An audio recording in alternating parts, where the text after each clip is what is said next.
আজ শুনবেন নির্মুখ দ্বিতীয় পর্ব। কিন্তু কে সেই আলোয়ান ঢাকা মহিলা?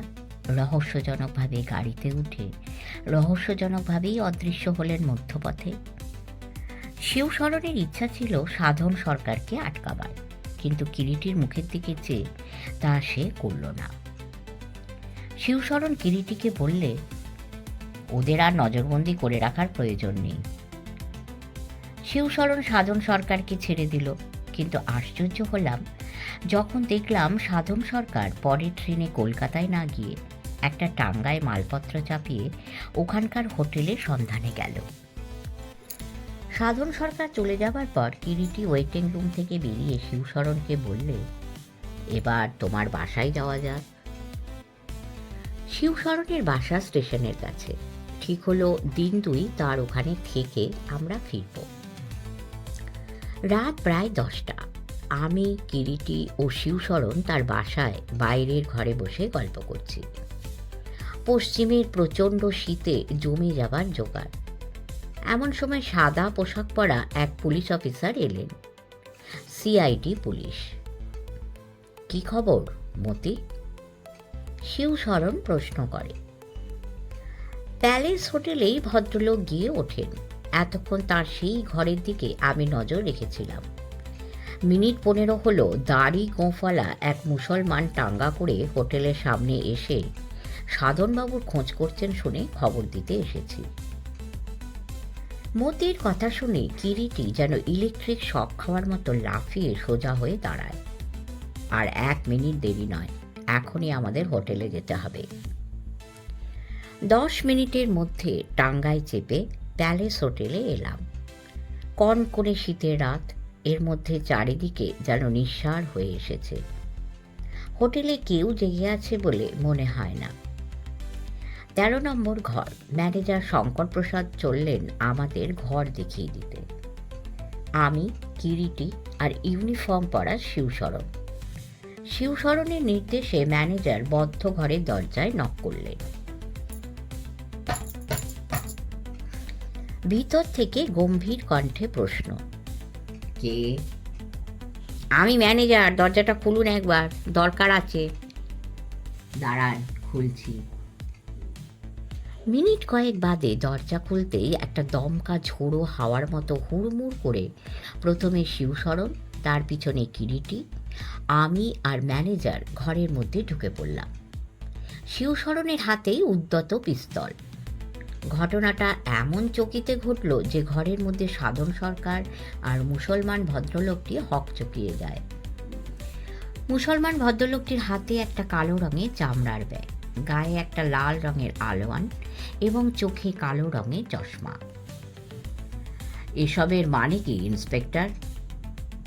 রুক্ষ কঠিন কণ্ঠে প্রশ্ন করে সাধন সরকার। জবাব দিল কিরিটি। স্যার, ভূপেন্দ্রনাথ সরকারকে খুন করার চার্জে আপনাকে আর আপনার ওই চশমাধারী বন্ধুটিকে গ্রেপ্তার করতে উনি এসেছেন। আর চোখে তাকিয়ে দেখি চশমাধারী দাড়িওয়ালা ভদ্রলোকটি ব্যাগ হাতে ঘর থেকে সরে পড়বার মতলব করছেন। কিরিটি নজর এড়ায়নি, বলে, বৃথা চেষ্টা, লাভ হবে না। তোমাকে হাতে নাতে ধরবো বলেই সাধন বাবুকে ছেড়ে দিয়ে এই ফাঁদ পেতেছিলাম মিয়া সাহেব। এলাহাবাদ স্টেশনে গাড়ি থামবার আগে জানলা দিয়ে প্ল্যাটফর্মের দিকে তাকিয়েছিলাম। গাড়ি থেকে তোমাকে আমি নামতে দেখেছি।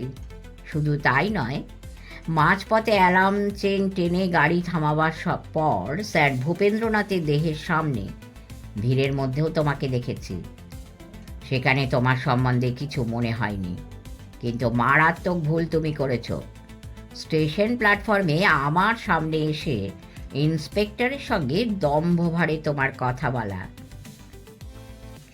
কিরিটি আমার মুখের দিকে তাকিয়ে মৃদু হেসে বললে, চিনতে পারছো এই মহাত্মাকে? Shivsharan, hour old friend বনশিলাল। বনশিলাল? কোনো মতে শিবশরণ কথাটা উচ্চারণ করে। হ্যাঁ, দাড়ি আর চশমা খুলে ফেললেই খোলস ছাড়া সাপকে চিনবে। চশমা আর দাড়ি ওর নির্মুখ। স্যার ভূপেন্দ্রনাথের নিশ্চয় গোপনে আফিমের ব্যবসা ছিল এদের সঙ্গে, আর এসব ব্যাপারের পরিণতি হয় ভাগের টাকা নিয়ে। এক্ষেত্রেও তাই। সত্যিই তাই। ভূপেন্দ্র সরকারকে খুন করেছে বনশীলাল সাধন সরকারের সাহায্যে।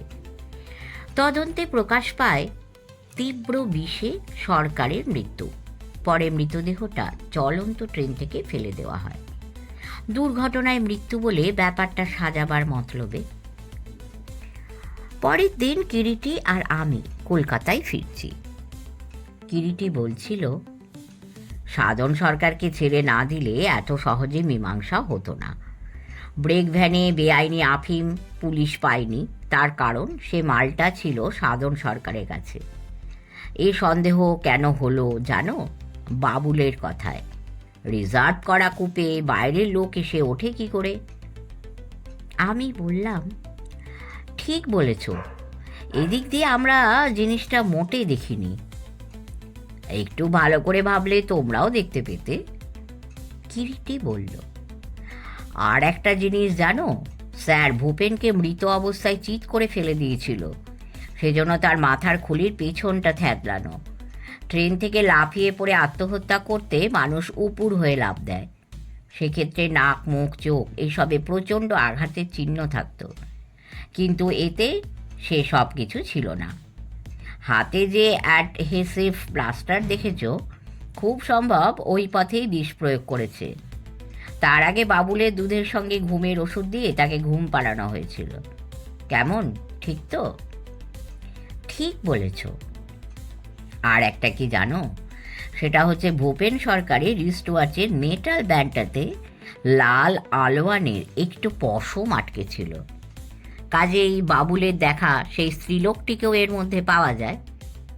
পাপ কখনো চাপা থাকে না, কোনো দিন তা থাকবেও না।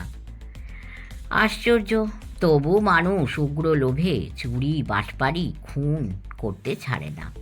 তাদের ধারণা তাদের চেয়ে বুদ্ধিমান পৃথিবীতে বুঝি আর কেউ নেই। কিরিটি চুপ করল। নিস্তব্ধ শীত রাত্রির অন্ধকার ভেদ করে আমাদের কলকাতাগামী মেল ট্রেনটা ঊর্ধ্বশ্বাসে ছুটছে। গাড়ির দুলুনিতে আমার চোখের পাতায় ঘুম জড়িয়ে আসে। বোধহয় ওরও এমনি ঘুম পেয়ে থাকবে। শেষ করলাম ডক্টর নিহার রঞ্জন গুপ্তের লেখা একটি ছোট গল্প, নির্মুখ। আরও আরও গোয়েন্দা কিরিটি রায় আমরা শুনব। আমি পড়ব, আপনারা শুনবেন। শুধুমাত্র কমেন্ট করবেন, লাইক করবেন এবং অবশ্যই সাবস্ক্রাইব করে বেল আইকনটি টিপে আমাদের সঙ্গে থাকবেন। পরম করুণাময় আপনাদের মঙ্গল করুন। নমস্কার।